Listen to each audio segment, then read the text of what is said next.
여러분 안녕하십니까? 뉴스플러스 시작합니다. 3월 23일 주요 뉴스입니다. 승승장구하던 국내 배터리 업계가 최근 잇따라 악재에 휘말리고 있습니다. LG 에너지 솔루션 배터리를 탑재한 폭스바겐 계열 전기차들이 유럽 곳곳에서 리콜에 들어간 것으로 확인됐습니다. 만 65세 이상 요양병원 환자와 종사자를 대상으로 오늘부터 코로나19 백신 접종이 시작됐습니다. 오는 6월 G7 정상회담 참석을 앞둔 문재인 대통령과 김정숙 여사도 아스트라제네카 백신을 맞았습니다. 금융상품 불안전 판매를 막기 위한 금융소비자보호법의 시행이 이틀 앞으로 다가왔습니다. 10분이면 가능했던 상품 가입이 1시간 가까이 걸리고 가입 절차도 복잡해지면서 벌써부터 불만들이 쏟아지고 있습니다. 기업 공개 IPO 시장 열기가 뜨거워지면서 비상장 주식 투자에 대한 관심도 커지고 있습니다. 투자 시 유의해야 할 점들은 어떤 게 있는지 짚어봤습니다. 첫 소식입니다. LG 에너지 솔루션 배터리가 장착된 전기차들이 올해 초 유럽 곳곳에서 리콜에 들어간 사실이 저희 한국경제TV 취재 결과 확인됐습니다. 리콜 차량 대부분은 지난해 5월과 6월 제조된 폭스바겐 계열의 전기차들입니다. 사유는 모두 배터리 제조 결함이었습니다. 배성재 기자의 단독 보도입니다. 올해 초 유럽연합 집행위원회 홈페이지에 올라온 리콜 경고문입니다. 폭스바겐의 전기차 이 업과 폭스바겐 자회사인 스코다와 시아트의 전기차, 시티고와 미 일렉트릭을 화재의 위험이 있다며 리콜 대상으로 지목했습니다. 구체적으로는 손상된 배터리 셀이 단락을 일으킬 가능성이 있고 이것이 화재 위험을 키울 수 있다고 적었습니다. 이들 차량에 탑재된 배터리는 LG 에너지 솔루션이 생산한 36.8kWh 용량의 NMC 622형 배터리. 한국경제TV 취재 결과 리콜 대상은 지난해 5월과 6월 제조된 차량으로 모두 213대인 것으로 확인됐습니다. 지난해 4월 리콜된 것으로 알려진 르노의 전기차 조회까지 합치면 유럽에서 리콜된 차량 대수는 모두 335대에 이릅니다. 리콜 대상국은 독일과 프랑스, 덴마크, 스웨덴 등 11개국에 달합니다. 이들 차량은 모두 배터리를 전량 교체 중인 것으로 확인됐습니다. 전문가들은 리콜 대상 차량이 모두 폭스바겐 계열 차량이었던 점을 눈여겨봐야 한다고 말합니다. 최근 폭스바겐은 LG 에너지 솔루션의 주력 제품인 파우치형 배터리 대신 각형 통합셀을 표준으로 채택했는데 앞서 본 일련의 리콜 사태가 영향을 미쳤을 수 있다는 겁니다. 각형하고 파우치셀을 원래 비교했을 때 파우치셀의 약점 중에 하나가 셀의 외부를 작업자라든지 또는 장비가 잘못 건드려서 변형이 일어나면은 셀이 리콜까지 갈 수 있다는 폭스바겐에서 그런 부분도 검토했을 가능성이 있습니다. LG 에너지 솔루션 측은 이에 대해 배터리셀 제작 과정에서 외관에 손상이 간 제품들이 발생했다면서 이를 미리 인지해 선제적으로 조치한 것이라고 밝혔습니다. 현대차의 코나 EV와 GM의 볼트 EV, 르노 조회에 이어 이제는 폭스바겐 전기차들까지 배터리 문제로 리콜한 사실이 알려지면서 소비자들의 불안감이 커지고 있습니다. 한국경제TV 배성재입니다. 문재인 대통령 내외가 오늘 아스트라제네카 백신을 공개 접종했습니다. 백신 효과성 논란을 불식시키기 위해 고령층 접종이 시작되는 첫날 가장 빨리 접종을 받았습니다. 정원우 기자입니다.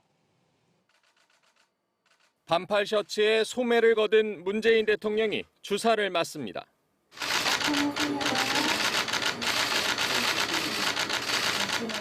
이내 자리를 옮겨 부인 김정숙 여사의 접종을 지켜봅니다. 주사는 없는 손씨가 아니고 안 똑같은 거네. 다들도 오십니다.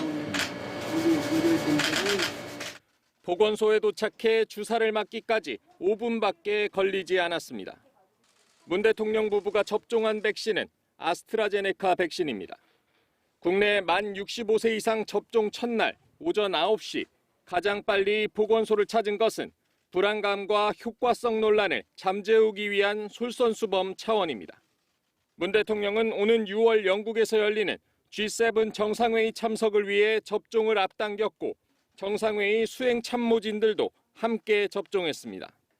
국내에서는 문 대통령 부부의 접종을 시작으로 만 65세 이상 고령층에 대한 아스트라제네카 백신 접종이 오늘부터 본격적으로 시행됩니다.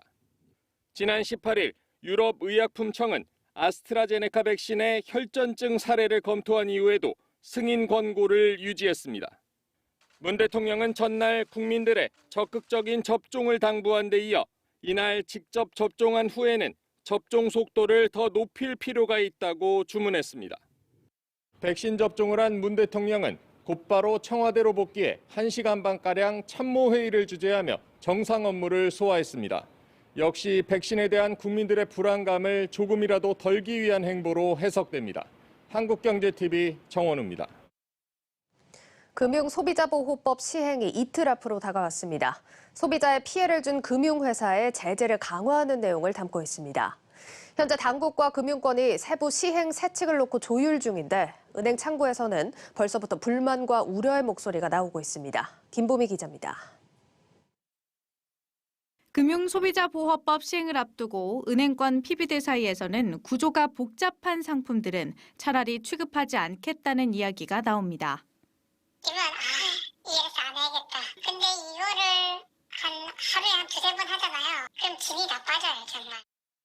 불안전 판매 이슈가 불거졌을 때 판매사가 이를 증명하지 못하면 금융 소비자의 계약 해지는 물론이고 징벌적 과징금까지 모두 감당해야 하는 만큼 상품 가입의 전 과정을 녹취해야 하는데 여기에 적게는 20분에서 길게는 1시간 넘게 시간이 소요되기 때문입니다. 상품 가입 과정 녹취를 선제적으로 진행했던 신한과 하나, 우리은행 창구에서는 투자자들 불만에 벌써부터 피로감을 호소하기도 합니다. 또 일일이 다 써야 되고 설명을 또 다 들어야 되고 하느냐 이런 분들도 있고. 이렇다 보니 앞으로 창구에서는 분산 투자 권유가 힘들어질 수 있다는 문제가 제기됩니다. 상품 가입 시간이 길어지다 보니 판매사도 금융 소비자도 분산 투자는 엄두도 못 낼 거라는 겁니다. 취급하는 상품군이 제한되면서 시장을 위축시키고 다양성을 해칠 수 있다는 지적도 나옵니다. 실제로 사모펀드 신규 설정 원본은 지난해부터 크게 꺾였고 은행권의 사모펀드 판매 잔고 역시 감소세를 그리고 있습니다. 금융 소비자를 불안전 판매로부터 보호하겠다는 취지의 금융소비자보호법. 결과적으로는 오히려 소비자들의 선택권을 좁히고 상품 접근성을 떨어뜨릴 수 있어 금융 소비자를 위한 법이 맞냐는 우려의 목소리가 나옵니다. 금융사 입장에서는 이렇게밖에 할 수밖에 없는 상황이 됐으니까 과연 그런 게 정말 고객님들 보호하는 게 맞을까라는 의문은 사실은 조금은 있어요. 한국경제TV 김보미입니다. 콘텐츠 전문 기업으로의 변신을 추진 중인 KT가 이번엔 미디어 콘텐츠 제작에 직접 뛰어듭니다. 1,300만 명에 이르는 유료 방송 가입자의 빅데이터를 바탕으로 경쟁력 있는 콘텐츠를 만들고 넷플릭스 같은 글로벌 기업들과 경쟁하겠다는 계획입니다. 임동진 기자입니다. 탈통신 행보를 보이고 있는 KT가 이번엔 오리지널 콘텐츠 제작에 본격 나서기로 했습니다. 플랫폼 중심이었던 기존 구조에서 벗어나 콘텐츠 기획부터 제작, 유통까지 아우르는 콘텐츠 공룡으로 거듭난다는 목표입니다. 2023년까지 원천 지식재산권 1,000개 이상을 확보할 계획인데 이미 준비에 들어간 첫 작품은 올 3분기 공개됩니다. 오리지널 콘텐츠는 물론 채널 경쟁력 강화를 위한 대작도 만들 예정입니다. 미디어 플랫폼 위에 콘텐츠를 더해서 KT가 새롭게 더 도약하고 디지털로 변하겠다 말씀을 드리면서 그리고 이게 결국은 KT 기업 가치 향상에 연결이 될 것이다. KTA 같은 자신감은 1,300만 유료 방송 가입자를 기반으로 하고 있습니다. 가입자들이 1년 동안 생성하는 데이터는 약 7천억 개로 이를 분석해 시청자들의 콘텐츠 소비 형태를 파악하고 있다는 겁니다. 이를 통해 KT는 흥행하는 콘텐츠를 예측하는 모델도 구축했다고 강조합니다. 다만 넷플릭스, 디즈니 등 글로벌 콘텐츠 기업과의 경쟁 가능성엔 여전히 물음표가 찍힙니다. KT 역시 수천억 원을 투입할 계획이지만 이미 세계 각국에서 영향력을 펼치고 있는 기업들과 양질의 콘텐츠 수급 경쟁에서 우위를 점하기는 쉽지 않을 것이란 평가입니다. 코로나19로 콘텐츠 소비가 확산되고 있는 가운데 글로벌 콘텐츠 시장 판도 변화를 목표로 하고 있는 KT의 행보에 관심이 모아지고 있습니다. 한국경제TV 임동진입니다. 특별기획 세금 포비아에 신음하는 한국. 그 두 번째 주제는 건보료 폭탄 소식입니다. 공시가격 9억 이상 주택을 가지고 있으면 피부양자였던 사람이라도 지역가입자로 전환이 돼 건강보험료를 내야 합니다. 올 들어 공시가격이 크게 오르면서 이렇게 피부양 자격을 잃어버리는 사람이 2만여 명에 이를 전망입니다. 소득이 적은 노년층들은 부담을 호소하고 있습니다. 김수진 기자입니다. 19.08%. 국토교통부가 최근 발표한 2021년 전국 평균 공시가격 상승률입니다. 지난해 상승률인 5.98%에 비해 3배가 넘습니다. 지역마다 상승률은 조금씩 다른데 세종은 작년에 비해 70%가 넘게 급등했습니다. 최근 송원석 국민의힘 의원실 자료에 따르면 문재인 정부 출범 이후 서울 아파트 공시가격 상승률은 72% 수준이었습니다. 공시가격이 급등하면 종합부동산세 같은 세금도 늘어날 뿐 아니라 건강보험료도 변동이 생깁니다. 자영업자나 건물주들은 이에 대해 단순히 이익이 줄어드는 문제가 아니라 시장 자체가 타격을 입는다고 주장합니다. 요즘처럼 장사가 안 되는 시즌에 건보료가 올라가면 일단 직원에 대한 급여 자체가 올라가는 거기 때문에 자기에 대한 수입이 많이 줄어들게 되고요. 그리고 건물주 자체, 세를 갖고 있는 건물주 자체도 세금이 올라가면 어쩔 수 없이 월세를 올릴 수밖에 없기 때문에 그거에 대한 부담은 자연스럽게 그런 자영업자들한테 돌아갈 수밖에 없다. 자영업자들이 또 이렇게 어려워지면 건물에 임대에 들어올 수 있는 사람들이 줄어들게 되고 결국엔 도미노 현상처럼 거기 대출을 끼고 있는 은행의 부실까지도 이어지지 않을까 하는 우려가 듭니다. 실거주 주택만 가지고 있는 시민들의 불만도 큽니다. 건보료는 직장과 지역으로 나뉘는데 직장 가입자는 소득에 따라 건보료가 달라지지만 지역 가입자는 재산과 소득에 따라 건강보험료가 책정됩니다. 그런데 공시가격 급등으로 피부양자 자격을 박탈당하고 지역 가입자가 되는 경우가 늘어났습니다. 자산이 5억 4천만에서 9억 원이면서 연소득 1,000만 원이 넘거나 자산이 9억 원을 초과하면 지역 가입자로 전환됩니다. 최근 주택 공시가격 변동으로 피부양자 자격을 상실한 사람은 약 1만 8천여 명.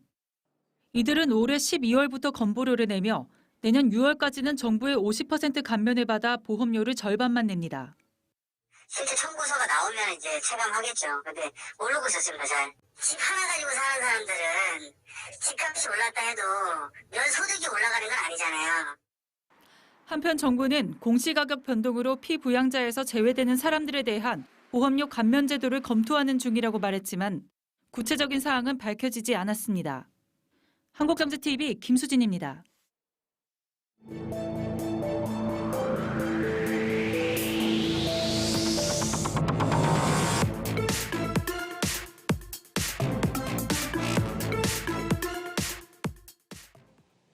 요즘 동학개미에 이어 장외개미가 눈길을 끌고 있습니다. 올 들어 기업 공개가 주목을 받으면서 상장 전에 미리 주식을 사두려는 투자자들이 늘고 있는 겁니다. 상장에 성공하면 높은 차익을 거둘 수 있지만 동시에 과열이나 위험에 대한 경고음도 커지고 있습니다. 먼저 방서후 기자입니다. 배틀그라운드로 잘 알려진 게임 업체 크래프톤의 장외시장 주가는 최근 276만 원에 달하며 올 들어 65% 이상 치솟았습니다. 특히 SK바이오사이언스 공모주 청약이 마무리된 다음 날부터 23일까지 56%가량 뛰었는데 크래프톤의 IPO 본격화 소식과 함께 SK바이오사이언스로 몰렸던 증거금의 일부가 흡수된 것으로 풀이됩니다. 연내 상장을 준비 중인 야놀자 역시 지난해 30만 원에 거래되다 무상증자 직전인 올해 2월 말 110만 원으로 270% 가까이 상승했고 카카오뱅크도 주당 8만 원 가까이 거래되며 투자자들로부터 시가총액 32조 원 이상의 가치를 인정받고 있습니다.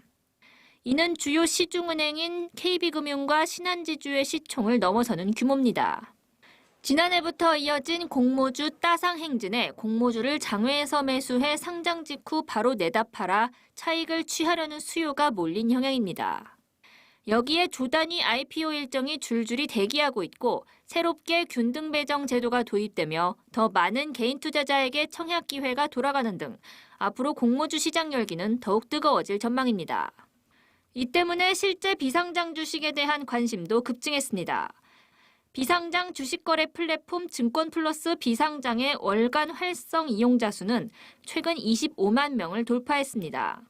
지난해 카카오게임즈 등의 상장 이슈가 불거졌을 때 기록했던 최고치인 11만 9천 명 대비 2배 이상 늘어난 수치입니다. 국내 유일 제도권 비상장 주식 시장인 KOTC 거래대금도 일평균 70억 원에 육박하며 투자 열기를 입증하고 있습니다. IPO 시장도 뜨겁고 그리고 또 이제 새로운 투자처럼 비상장 주식 시장에 많이 투자를 시작하시고 그래서 거래 자체는 이제 많이 늘어난 것 같아요. 소액주주가 이제 중소중견 벤처기업을 저희 시장에서 거래를 하면 양도세 면제가 돼요. 수반되는 비용을 줄일 수 있는 그런 부분이 있을 거고요. 동학개미가 서학개미로 진화했듯 장외개미 역시 국경을 가리지 않습니다. 해외 장외 주식은 개인 투자자의 진입이 어렵기 때문에 조합을 꾸려서 공동구매 형태로 투자할 수 있습니다. 해외 비상장 주식거래 플랫폼 트위그에 따르면 최근 게임스톱 주가 급등 사태로 전 세계 투자자들의 주목을 받은 미국 증권거래 앱 로빈후드 투자딜이 시작된 지 4일 만에 투자 금액의 절반이 모였습니다. 다만 일각에서는 현재의 분위기가 과열됐다는 지적도 나옵니다. 비상장 주식의 경우 적정 가치를 평가하기 어렵고 기업 정보도 충분하지 않기 때문에 기대와 달리 상장 이후 주가가 급락할 우려도 높습니다. 역대급 청약 증거금이 몰렸던 SK 바이오사이언스는 현재 장외 가격 대비 약 30% 떨어졌고 카카오 게임즈도 상장 직전 장외가를 밑돌고 있습니다. 상장 첫날 매도 기회를 놓쳤다면 손해를 보고 있는 셈입니다. 비상장 주식의 경우 상장 주식에 비해 좀 더 투자에 유의할 필요가 있다는 지적이 나오는 이유입니다. 한국경제TV 방서호입니다. 이처럼 비상장 주식에 대한 관심이 높아지고 있지만 거래 방식이 까다롭고 위험성도 높기 때문에 투자에는 유의하셔야 됩니다. 어떻게 거래하고 무엇을 조심해야 할지 알아보겠습니다. 증권부 오민지 기자 나와 있습니다. 오 기자, 네, 코스피나 코스닥 이런 것들은 사실 증권사 앱이나 웹사이트 이런 걸 통해서 충분히 거래가 가능한데 비상장 주식 거래 같은 경우는 어떻게 할 수 있는 겁니까? 네, 이 비상장 주식을 거래하는 방법은 크게 세 가지입니다. 먼저는 KOTC 시장에 상장된 주식을 거래하는 방법인데요. 금융투자협회에서 운영하는 장외 주식시장에서 기존 주식 투자를 하시는 분들이라면 누구나 참여하실 수 있습니다. 네. 이용하시는 증권사의 HTS나 MTS를 통해서 거래하실 수 있습니다. 그래서 거래 방식 역시 상장 주식과 유사한데요. 동일하게 다대다로 진행됩니다. 그러니까 여러 명의 투자자들이 참여해서 투자가 이루어지는 겁니다. 이 매수 매도가를 지정해서 걸어두면 체결되는 방식으로 거래가 진행되는 겁니다. 금융투자협회가 운영하는 KOTC. 여긴 이제 전체 비상장 주식 중에 좀 극히 일부가 운영이 되는 걸로 알고 있고 또 다른 방법이 뭐가 있습니까? 네, 비상장 주식을 거래하는 사설 사이트가 있습니다. 해당 웹사이트에 들어가서 1대1로 사고자 하는 사람과 팔고자 하는 사람이 함께 협의를 해서 거래가 진행이 됩니다. 사거나 팔고 싶은 사람이 먼저 게시판에 가격과 수량을 적어서 올리면 그 게시글 조건에 거래를 하고자 하는 사람이 연락을 해서 거래가 되는 방식입니다. 네. 투자자들이 각자 알아서 거래 대상을 찾아야 하기 때문에 번거롭고요. 또 게시글을 하나하나 확인하면서 수량과 또 가격을 체크해야 한다는 점에서 귀찮을 수 있습니다. 네. 네, 대표적으로 증권플러스 비상장이라는 어플을 통해서도 거래가 가능한데요. 암호화폐 업비트의 운영사인 두나무와 삼성증권이 함께 운영하는 플랫폼입니다. 그래서 삼성증권 계좌가 있어야 이용이 가능합니다. 이 1대1 협의를 통해서 거래를 해야 한다는 점은 사설 사이트와 동일하지만요. 어플 기능으로 더 편하게 거래 대상을 찾을 수 있다는 장점이 있습니다. 그러니까 사설 웹사이트를 이용해서도 이 비상장 주식 거래가 가능한데 특히 이제 모바일로 거래할 사람들의 경우에는 이 증권 플러스라는 이런 어플을 통해서도 가능하다 이런 얘기군요. 네, 맞습니다. 네, 각 플랫폼별로 좀 장단점이 있습니까? 어떻게 다릅니까? 네, 거래 방식이 다른 만큼 플랫폼별로 장단점도 다릅니다. 먼저 세금 측면에서 살펴보면요. 네. 비상장 주식 거래 시에 고려해야 할 세금이 총 3가지입니다. 양도소득세와 증권거래세, 또 부동산 취득, 간주취득세가 있는데요. 부동산 간주취득세는 과점주주의 경우 부동산을 함께 취득하는 것으로 간주해서 매겨지는 세금입니다. 그래서 과점주주가 될 만큼 대규모로 주식 거래를 하시는 것이 아니라면 이 양도소득세와 증권거래세만 신경 쓰면 됩니다. 먼저 양도소득세는 모든 플랫폼에 동일하게 중소기업 10%, 중견 대기업은 20%가 적용됩니다. 다만 예외적으로 KOTC는 거래 촉진을 위해 중소, 중견기업 소액 투자자에게 비과세 혜택을 적용합니다.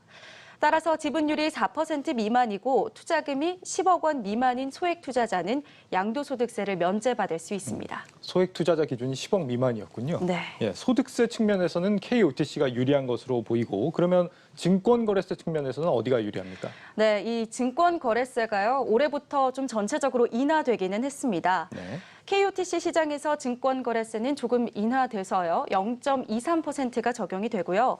다른 비상장 주식거래에서 발생하는 증권거래세는 0.43%로 KOTC에 적용되는 증권거래세율보다 약 2배 가까이 높습니다. 또 세금은 아니지만요, 매매 수수료라는 게 있습니다. 네, 사설 비상장 주식거래 사이트의 경우는 매수자와 매도자가 직접 협의를 해서 거래하는 방식이기 때문에 이 매매 수수료가 없고요. 반면 KOTC는 증권사마다 다르지만 일반적으로 0.014%의 매매 수수료가 부과가 됩니다.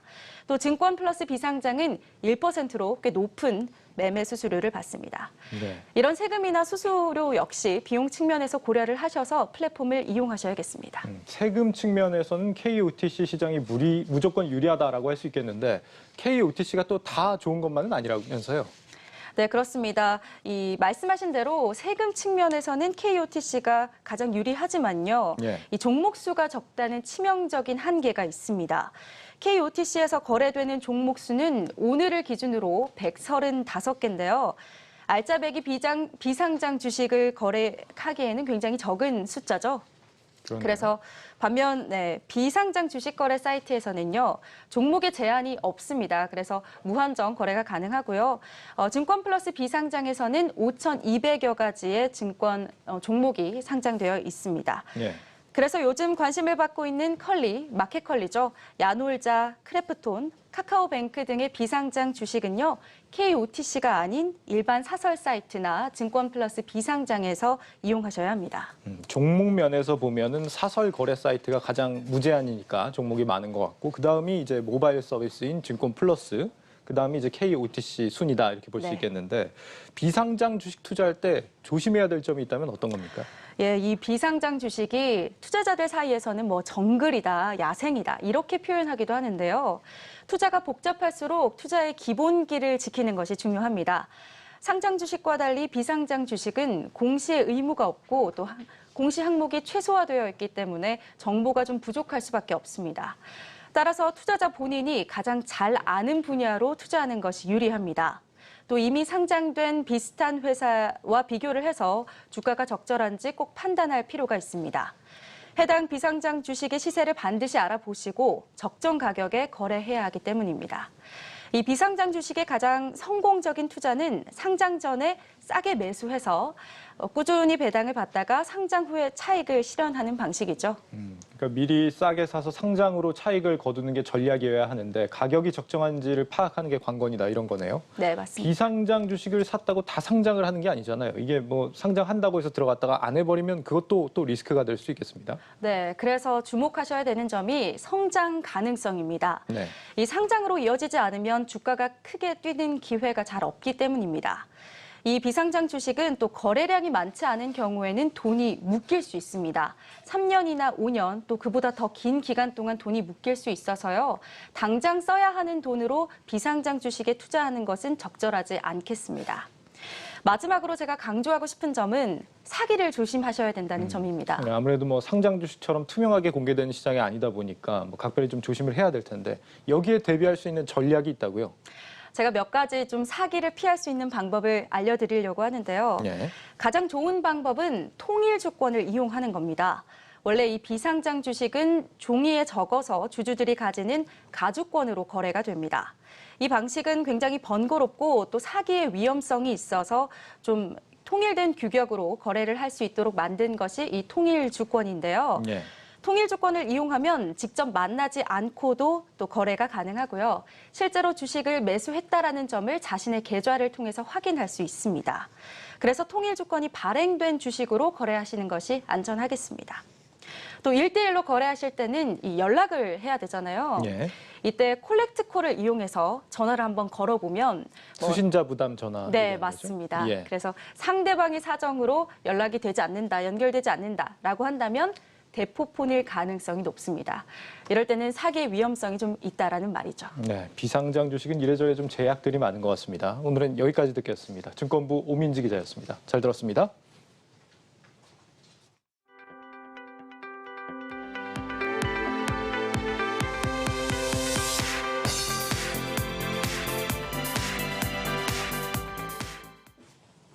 주식 투자 열풍이 지속되면서 국내 주식 거래 활동 계좌 수가 4천만 개를 넘어섰습니다. 금융투자업계에 따르면 현재 주식 거래 활동 계좌 수는 1년 전보다 1,000만 개 증가한 4,006만 7천여 개로 집계됐습니다. 주식 거래 활동 계좌란 10만 원 이상이 들어있고 6개월 동안 한 차례 이상 거래한 적이 있는 증권 계좌를 뜻합니다. 삼성전자가 일본 최대 통신업체인 NTT 도코모에 5G 장비를 공급합니다. NTT 도코모는 8,200만 명의 가입자를 보유한 일본 최대이자 세계 5위 통신업체로 삼성이 NTT 측에 이동통신 장비를 직접 공급하는 건 이번이 처음입니다. 강희태 롯데쇼핑 대표가 이베이 코리아 인수전 참여를 사실상 공식화했습니다. 강 대표는 오늘 열린 주주총회에서 이베이 코리아 인수를 검토하기 위해 투자 설명서를 수령했다며 구체적인 내용은 공시를 통해 밝히겠다고 말했습니다. 현재 이베이 코리아 매각 예비 입찰에는 롯데와 이마트, SK텔레콤과 MBK 파트너스 등이 참여한 것으로 알려졌습니다. 오비맥주가 다음 달 1일부터 일부 맥주 제품의 출고가를 1.36% 올리겠다고 밝혔습니다. 출고가 인상 제품은 카스와 오비라거, 카프리의 병 페트 제품으로 이번 가격 인상은 올해 맥주에 붙는 주세 종량제가 인상된 데 따른 조치입니다.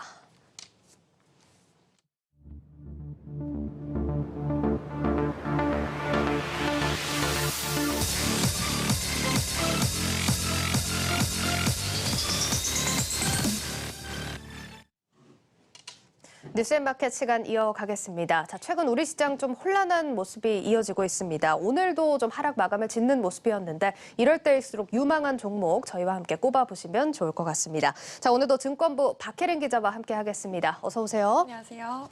자, 사실 시장이 계속 이러다 보니까 박 기자도 주제 선정하기 쉽지 않으셨을 것 같은데 사실 이런 장이 지속이 되고 있습니다. 어떤 투자 전략을 좀 가져가야 될까요? 네, 이럴 때일수록 올해 실적이 크게 상승할 것이란 종목에 관심을 가지라는 게 전문가들의 조언입니다. 네. 최근 증시가 다소 불안한 모습을 보이는 건 이 금리 상승에 따른 경계감 때문인데 이 금리가 상승하면 유동성 공급이 줄겠지만 기업 실적이 그 이상으로 개선되면 위험 부담도 상쇄할 것이란 분석입니다. 사실 이게 실적이 오를 종목을 찾아야 된다. 이건 다 알지만 사실 어떤 종목을 꼽느냐가 중요하잖아요. 어떤 종목 꼽아볼 수 있을까요? 네, 그렇다면 최근 5거래일 연속으로 외국인이 담고 있는 PI 첨단 소재를 다뤄보도록 하겠습니다.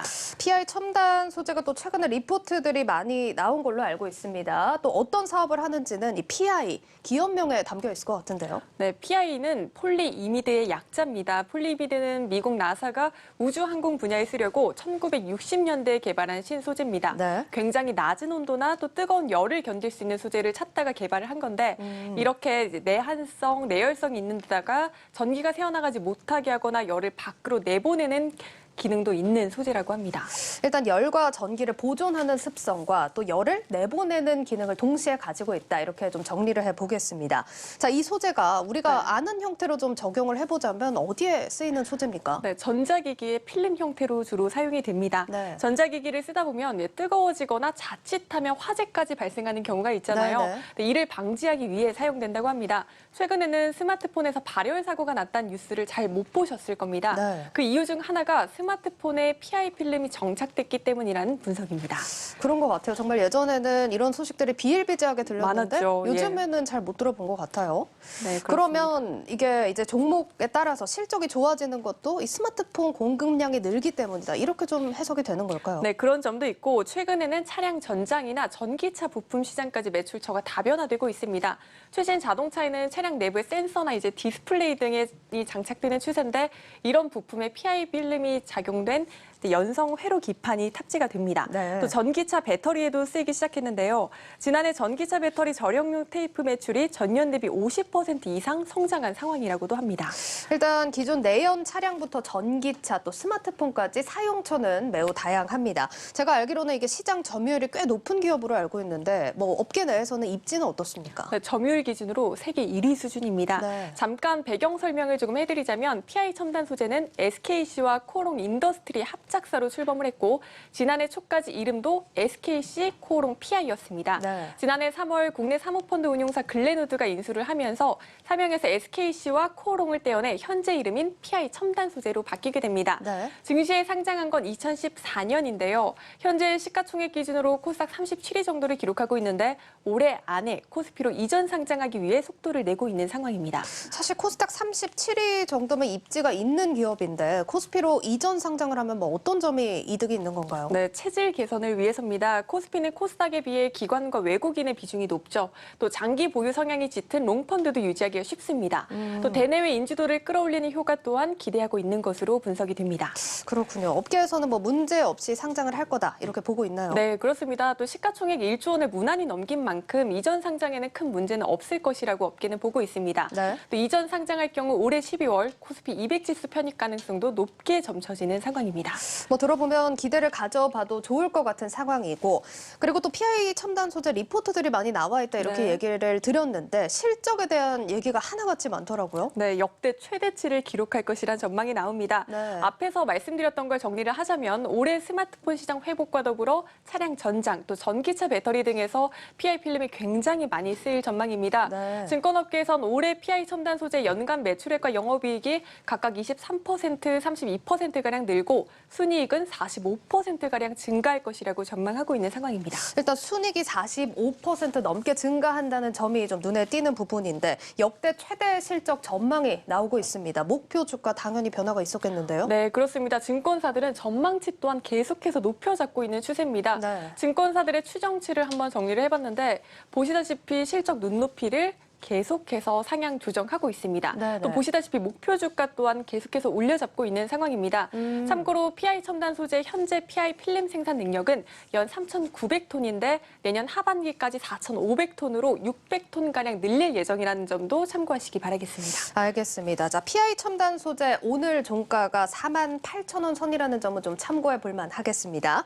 자, 사실 화학주들이 어렵긴 한데 네. 이렇게 저희 생활에서 밀접하게 쓰이고 있다는 거 알고 나니까 또 재밌는 게 네, 화학주입니다. 재밌습니다. 자, 그래서 우리가 이렇게 쓰고 있지만 몰랐던 기술들이 아직도 많을 것 같은데 어떤 게 또 있을까요? 그럼 이어서 덕산 네오룩스를 한번 다뤄보도록 하겠습니다. 네네. 앞서 이제 PI 첨단 소재는 외국인이 5거래를 연속으로 순매수하고 있다라고 말씀드렸는데 네. 덕산 네오룩스의 경우에는 6거래를 연속으로 외국인이 자금을 넣고 있습니다. 사실 덕산 네오룩스 OLED 관련주로 주식에 관심 없으신 분들도 한 번쯤은 들어봤을 종목일 것 같은데 이 종목도 실적 기대가 크지 않습니까? 네, 맞습니다. 증권업계에선 덕산 네오룩스의 올해 1분기 매출액과 영업이익이 전년 동기 대비 각각 18.7%, 47%가량 증가할 것이라고 전망하고 있습니다. 연간으로 보면 지난해와 비교해 각각 20%, 23% 늘어날 것이란 전망입니다. 네. 증권업계에선 보시다시피 계속해서 실적 전망치를 가파르게 상향 조정하고 있습니다. 또 여기에 맞춰 목표 주가 또한 계속해서 올려잡고 있는 상황입니다.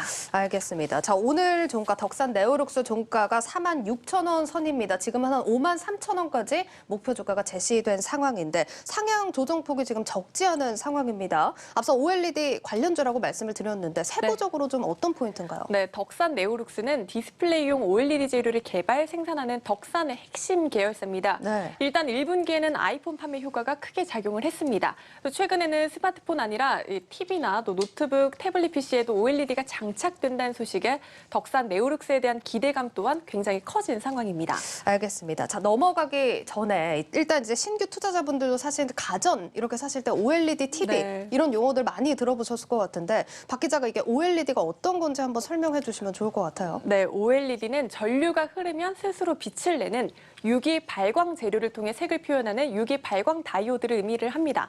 흔히 LCD와 비교를 많이 하는데 LCD와 비교해 얇고 더 가볍고 화질도 더 뛰어나다고 합니다. 네, 알겠습니다. 자, 이렇게 저도 그렇고 그렇고 이제 많은 휴대폰 사용자들이 이미 또 OLED가 적용된 휴대폰들을 많이 사용하고 있을 것 같은데 박 기자도 뭐 OLED 적용된 휴대폰 사용하고 계신가요?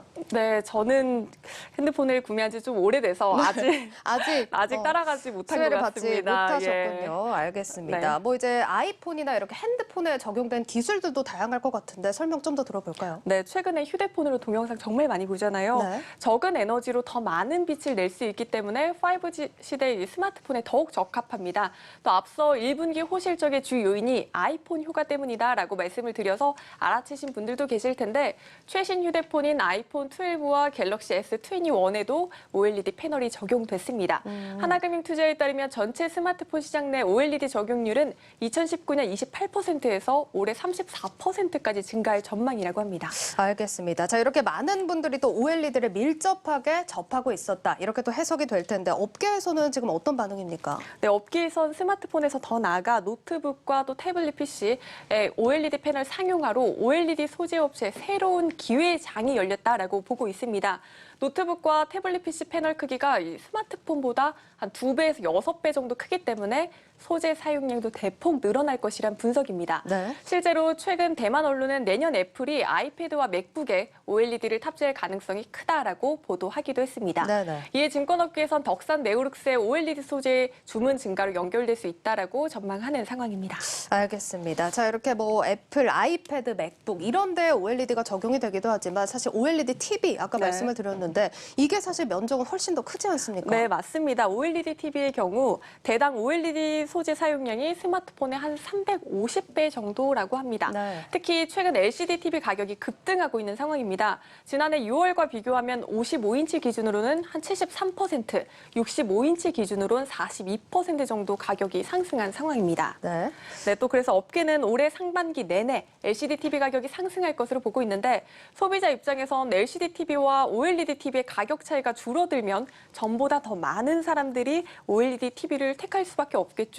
또 올해 하반기 삼성 디스플레이는 퀀텀 OLED TV 패널을 생산을 하는데 네. 덕산 네오룩스가 여기에 소재를 공급할 예정인 것으로 알려져서 더욱더 큰 기대감을 받고 있습니다. 네, 오늘은 이렇게 부진한 시장 속에서 실적 전망에 대한 기대를 크게 받아가는 종목들 살펴봤습니다. 증권부 박혜린 기자와 함께했습니다. 고맙습니다.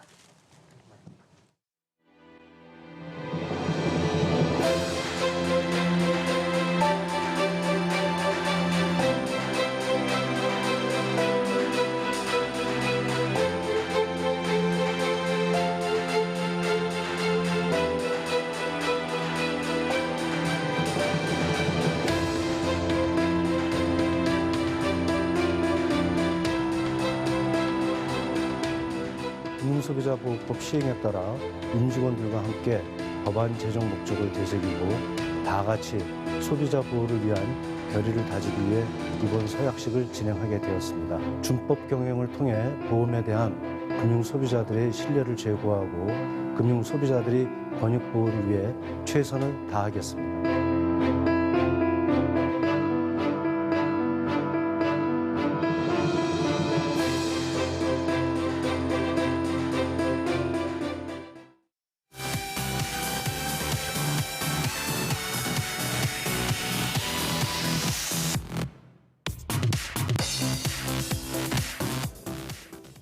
네, 플러스픽 시간입니다. 오늘도 이지우 기자와 함께하겠습니다. 이 기자, 네. 첫 번째 키워드 바로 보죠. 네. 방귀 소리 팝니다 이렇게 됐네요. 네. 요즘 뭐 ASMR이 아무리 유행이라고 그래도 그렇지 이것마저 판다는 겁니까? 네, 혹시 앵커의 방귀 소리를 판다면 얼마나 받을 것으로 좀 예상이 되십니까? 이런 질문은 태어나서 처음 들어보는데요. 네. 뭐 혹시 글쎄요, 뭐 한 푼 받을 수 있을까 모르겠습니다. 제가 사드리겠습니다. 어쨌든 정말입니까? 네.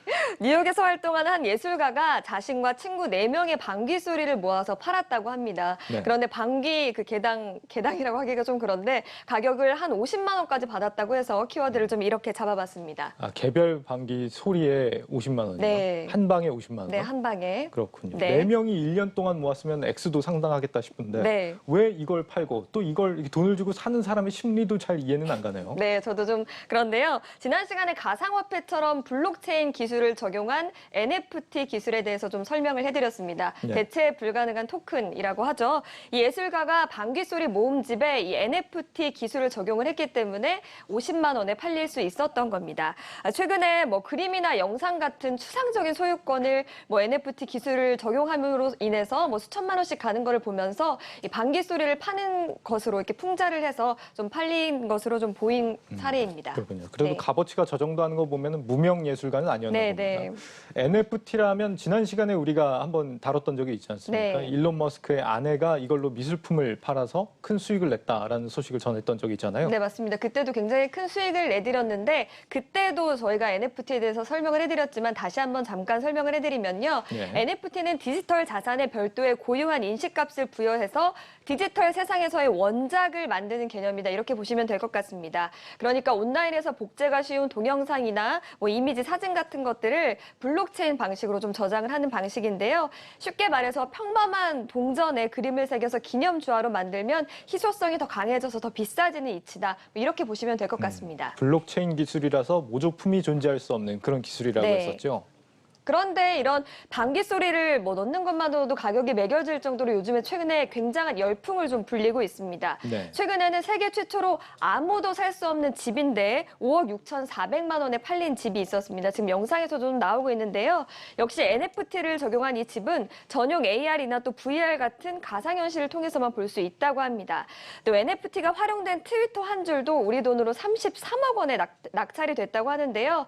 트위터 공동창업자인 잭 도시가 15년 전에 최초로 작성한 트윗인데 보면 방금 나의 트윗을 설정했다. 정말 아무것도 아닌 문구임에도 불구하고 33억 원에 팔린 겁니다. 네, 전 세계 수집광들이 디지털 콘텐츠로 몰려든다고 한다면 앞으로 이 시장이 굉장히 커지지 않을까 이런 생각도 듭니다. 네, 맞습니다. 그래서 최근에 미국 뉴욕의 구겐하임 박물관이 NFT에 대해서 이해하고 있는 직원들을 뽑겠다 이런 채용 공고를 냈는데 이게 전통 박물관 가운데서는 최초였다고 합니다. 네. 뭐 최근에 소더비나 크리스티 같은 경매장에서 NFT 자산들이 나오면서 이에 따른 영향을 받은 것으로 좀 풀이가 됩니다. 네, 그런데 NFT 말로만 들었지 실제로 개인 투자자들이 투자할 수 있는지는 잘 모르겠습니다. 가격도 굉장히 좀 비싼 것 같은데요. 그래서 저희가 얘기할 때도 굉장히 큰 가격들이었기 때문에 우리가 다가가기는 좀 부담스럽다 이런 인식이 있을 수도 있겠습니다. 네. 그러나 NFT 미술품에 투자하는 방법에는 고가의 경매만 있는 것은 아닌데요.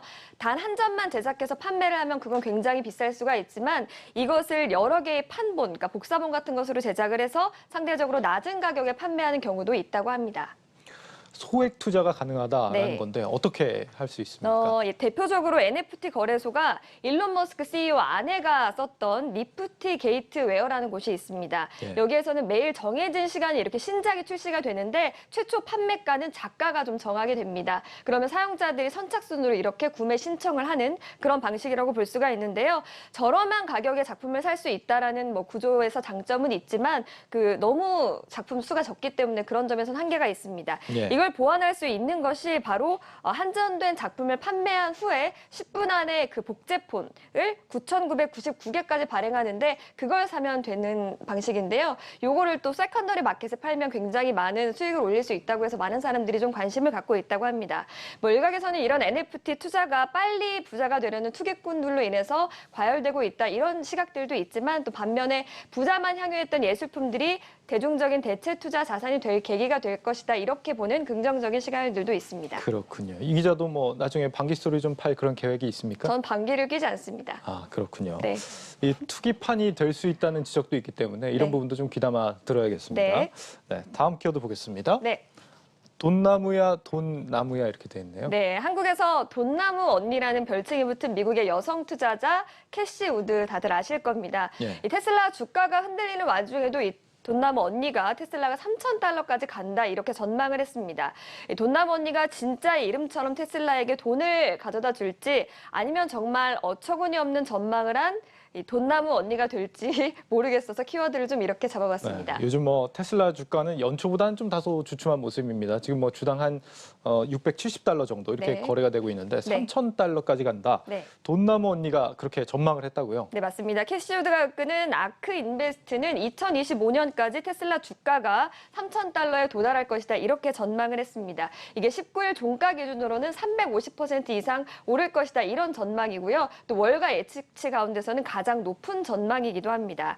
이유를 보면 일단 테슬라가 향후 5년 내에 완전 자율주행차를 만들 가능성이 50% 이상이다 이런 것과 또 자율주행 상용차인 로보택시 등을 통해서 영업이익을 늘릴 수 있다 이런 예상입니다. 아크인베스트 보고서 덕분에 테슬라 주가도 이날 2%가량 상승 전환하기도 했습니다. 완전 자율주행차가 주가 상승의 트리거가 될 거다 이렇게 본 거네요. 네. 사실 요즘 그 주가가 그렇게 좋지만은 않은데 악재가 있죠. 네, 일단 중국 정부의 좀 금지령이 좀 있었습니다. 예. 외신에 따르면 중국 정부는 자국의 군인과 또 국영기업 사람들이 테슬라 차량을 이용하지 못하도록 금지령을 좀 내렸습니다. 테슬라의 전기차 카메라와 센서를 통해서 데이터가 수집이 되면 국가 안보에 굉장히 위협적이다 이런 이유 때문으로 풀이가 되고요. 특히나 군시설에는 테슬라 차가 들어갈 수가 없다고 합니다. 요즘 갈수록 뭐 미중 갈등이 심해지고 있으니까요. 네, 맞습니다. 아무래도 미국 정부가 중국의 최대 통신 장비 업체인 화웨이를 좀 제재하고 있는 것과도 무관하지 않은 조치인 것으로 좀 보이고 있는데요. 그런데 테슬라가 이렇다고 중국 시장을 포기하기에는 테슬라에게는 너무 큰 시장이기도 합니다. 지난해 테슬라 판매량의 30% 가까이를 중국에서 팔았기 때문인데요. 여기에 또 중국 시장을 공략하기 위해서 테슬라가 상하이에 기가팩토리를 설립하기도 했습니다.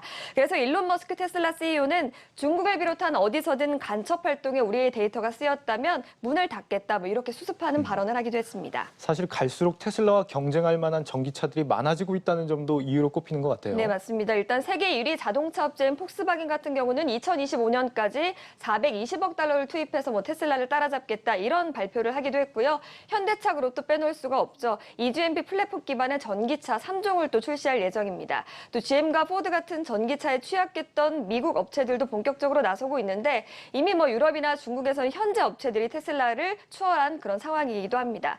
돈나무 언니가 목표 주가를 높여 잡기는 했지만 사실 테슬라의 혁신에 대해서는 조금 기대감이 덜해진 이런 상황이다 이렇게 보실 수가 있겠습니다. 네, 정말 돈나무 언니의 예언대로 테슬라가 올라가려면 쉽지만은 않은 상황이다 이런 생각이 듭니다. 네, 그리고 무엇보다 이런 발언의 배경에는 돈나무 언니의 아크 인베스트먼트의 간판 상품에서 테슬라의 비중이 10.42%로 굉장히 큰 비중을 차지하고 있다는 점을 좀 주목을 하셔야 될 것 같고요. 네. 현재 테슬라 주가에는 테슬라와 또 스페이스X 그리고 뉴럴링크, 보링 컴퍼니, 또 스타링크 같은 테슬라 월드의 플랫폼으로 좀 연결이 돼 있어서 가치가 반영돼 있습니다. 그런데 이게 사실은 현실화까지는 좀 상당 기간 시간이 걸릴 것으로 보이고요. 당장 수익을 낼 수 있는 전기차에서는 점유율이 좀 떨어질 것으로 보여서 테슬라에게는 위기의 한 해가 될 것으로 보이는 상황입니다. 네, 예언대로 정말 돈나무가 열릴지 지켜봐야겠습니다. 플러스픽 이지호 기자였습니다. 잘 들었습니다. 고맙습니다.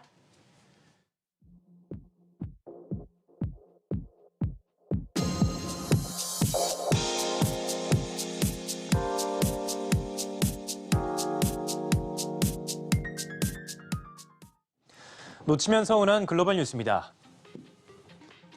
바이든 대통령이 3조 달러 규모의 인프라 법안을 2개의 별도의 법안으로 나눠서 추진할 것으로 보입니다. 대통령 경제자문관들은 바이든 대통령에게 빠르면 이번 주 안에 3조 달러 규모의 부양책을 2개 법안으로 나눠서 추진하는 것을 제안할 예정이라고 하는데요. 그중 하나는 인프라를 겨냥한 법안이고 다른 하나는 유급 휴가와 교육 인프라 개선 등 경제적인 불평등을 줄이는 데 집중 투자한다는 내용을 담고 있습니다. 오늘 비트코인 급락 속에 암호화폐 투자자들의 마음고생이 이만저만이 아니었을 텐데요. 비트코인에 대해 제롬 파월 연준 의장이 어떤 발언을 했을지 살펴보겠습니다.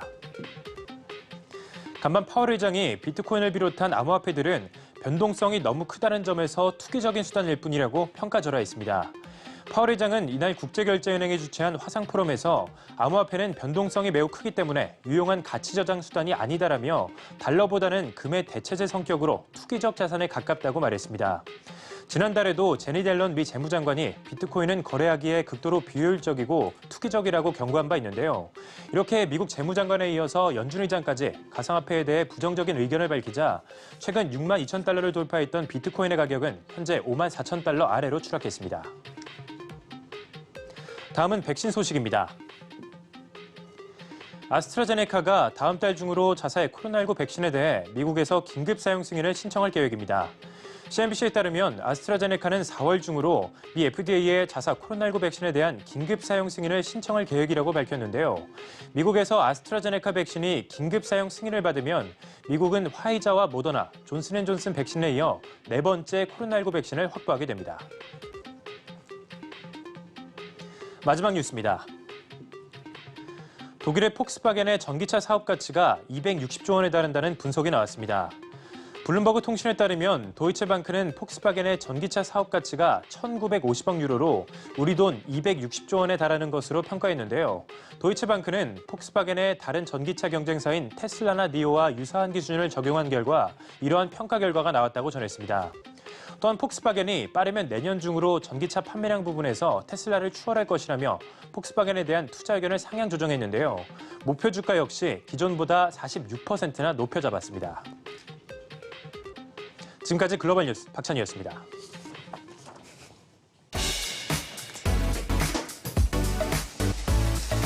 이어서 주요 일정 전해드립니다. 먼저 국내에서는 메타버스 관련주로 기대를 모으는 자이언트 스텝이 코스닥 시장에 신규 상장합니다. 글로벌 일정으로는 미국에서 제닛 옐런 재무장관과 제롬 파월 연준 의장의 하원 증언이 예정돼 있고, 일본에서는 일본은행의 금융정책회의 의사록이 발표된다는 점 전해드리겠습니다.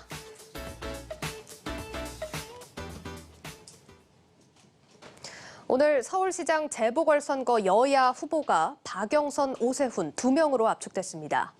이번 부동산 공약만 놓고 보면 두 후보 모두 공급을 강조하고 강남북 개발 불균형을 해소하겠다는 공통된 목표를 갖고 있습니다. 다만 박영선 후보는 공공 중심, 오세훈 후보는 민간 중심의 개발 방식을 강조하고 있다는 점이 눈길을 끕니다. 네, 그 밖에도 박영선 후보는 디지털 지역화폐 재난지원금 10만 원과 유치원 무상급식, 그리고 오세훈 후보는 이 보편복지 반대와 함께 이 공유 어린이집을 확대하는 공약을 강조하고 있습니다. 오 후보의 경우 안철수 후보와의 단일화가 끝이 난 만큼 앞으로 안 후보 캠프의 공약을 얼마나 반영할지 좀 더 지켜봐야 하는 상황입니다. 천만 서울 시민이 바라는 미래를 누구의 손에 맡기는 게 좋은지 남은 2주간 면밀히 따져보시고 현명한 투표하시길 바라겠습니다. 네, 여러분 고맙습니다.